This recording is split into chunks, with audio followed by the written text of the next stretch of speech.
Doutor Zé Carlos, qual a expectativa para esse julgamento, esse último dia, provavelmente, já que ontem aconteceram coisas que o senhor também não esperava? Bom dia, meus ilustres colegas da imprensa.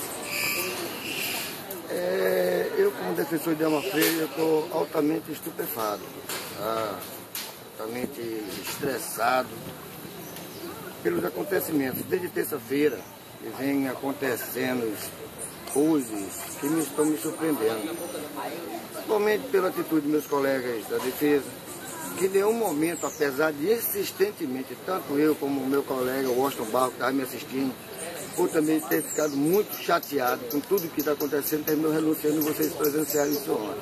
Não tirou a razão dele, entendo a posição dele. Washington é um bom colega, um colega que tem maior estima, consideração, sempre está comigo no júri. Contudo, a defesa de Ferdinando, de Pablo, nós perguntamos: vocês vão partir para qual tese? Aguarde que a gente vai falar. Aguarde que a gente vai falar.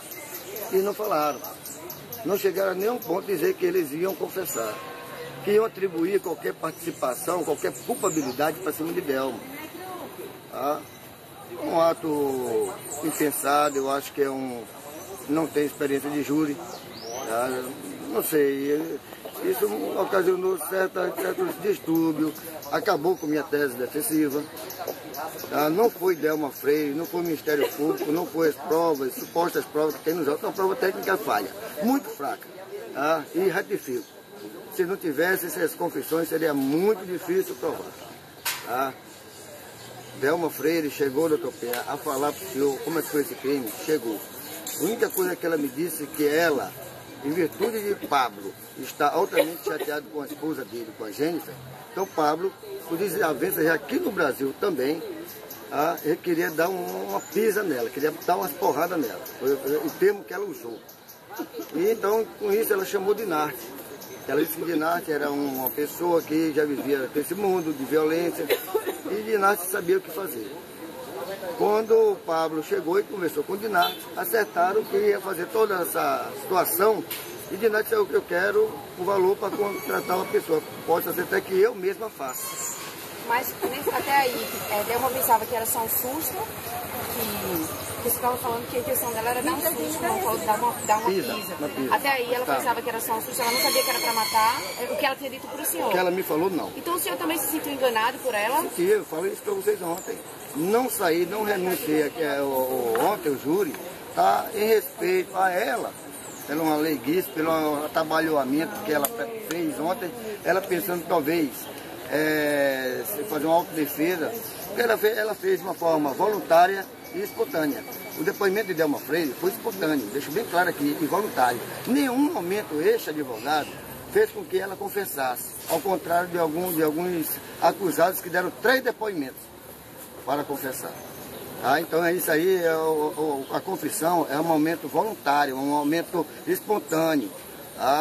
É como fosse até um favor-rei, é um princípio do direito chamado favor-rei. A autodefesa do próprio réu, a hora que ele procura confessar e demonstrar o que foi a participação dele. Então o que Delma tinha me falado anteriormente, que ela ficou surpresa quando tiraram Jennifer do carro e foram para matar a garota. Aquele caso que Pablo estava com a arma na cabeça e tal, ela me falou que aquele nada existiu. Então, na realidade, eu fui enganado, tá certo? Toda a justiça foi enganada, eu não tenho o que lamentar. Fiz minha defesa, sou profissional, sou criminalista com muito orgulho, e eu não tenho que dizer assim, estou lamentando por ter continuado a defesa dele. Fiz porque quis, assumo a responsabilidade. O senhor acredita que o dia de hoje, a expectativa de tempo de prisão que ela vai, a pena dela, o senhor acredita que vai ser em torno de quanto? Isso aí cabe muito a juiz, essa dosimetria. Mas se for os jurados acolherem o que nós solicitamos em termos da desconstituição, desclassificação do crime de formação de quadrilha, que não existe. Isso aí não tem como ser sustentado para uma condenação, formação de quadrilha, assim como também uma falsidade processual, também que não existiu. Aquele foi montagem, aquele foi aquele garoto que montou, depois ele ficou se escondendo atrás da proteção do Provita, Tá? E o próprio Provida depois colocou ele para fora, porque ele não estava colaborando, certo? Então aquilo ali, se sustentar uma versão daquele rapaz, daquele meliante, tá certo? Para querer condenar Delma e condenar Dr. Célio Avelino Andrade, nesse negócio de fraude processual, isso aí seria até uma excrescência. Seria, sim, um assassinato de um profissional competente, profissional íntegro, respeitado, ex-promotor de justiça como o Dr. Célio Avelino. Doutor, hoje pela manhã eu conversei com uma irmã de Delma Freire que está participando do júri, né, desde o primeiro momento. E ela disse que a informação que a família tem do comportamento de Jennifer é completamente diferente do que os réus disseram em plenário. O que Delma falava para o senhor com relação ao comportamento de Jennifer? Primeiramente eu desconheço essa irmã de Delma que esteja aqui em plenário. Tá? Eu conheço uma suposta amiga desde a infância, tá? Que está aqui acompanhando esse julgamento. Contudo, aquele que disser para mim que tem certeza que a Jennifer era assim assado, para mim é mentiroso. Aqui no Brasil, para mim é mentiroso. Porque o comportamento, quem pode dar uma versão, até uma versão mais robusta do que realmente acontecia lá na Itália, na Alemanha, em prol de Jennifer, em prol do Pablo, são pessoas que conviviam com ele. Tá? Então, até a própria Roberta, eu coloco o depoimento dela duvidoso. Ora, se a Delma Freire não prestava, se a Delma Freire levou para prostituí-la na Itália, por que ela é procuradora de Delma Freire na Itália?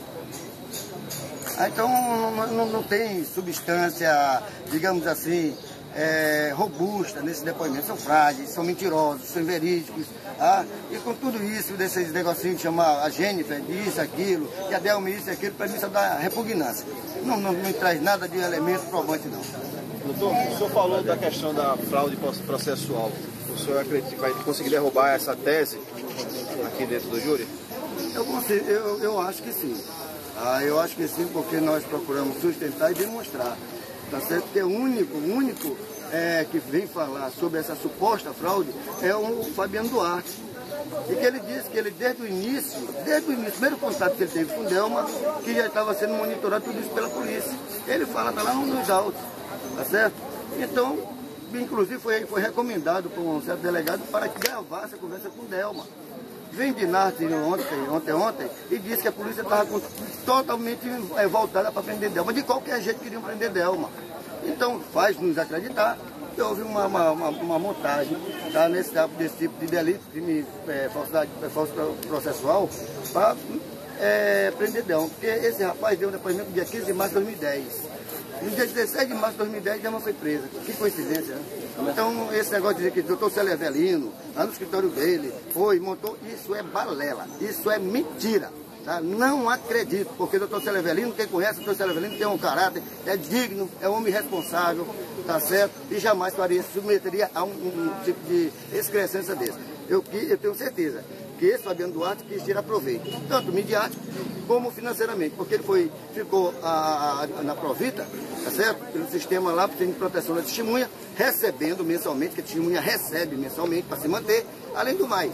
Cadê as provas que houve realmente alguém do pessoal aqui dos réus que chegaram a atirar contra ele? Se ninguém sabia, até o próprio promotor disse que ninguém sabe aonde a testemunha ou vítima ficam protegidas. Como é que pessoas iam lá, num Gol Prata, atirar contra ele? Deve ter sido algum amiguinho dele.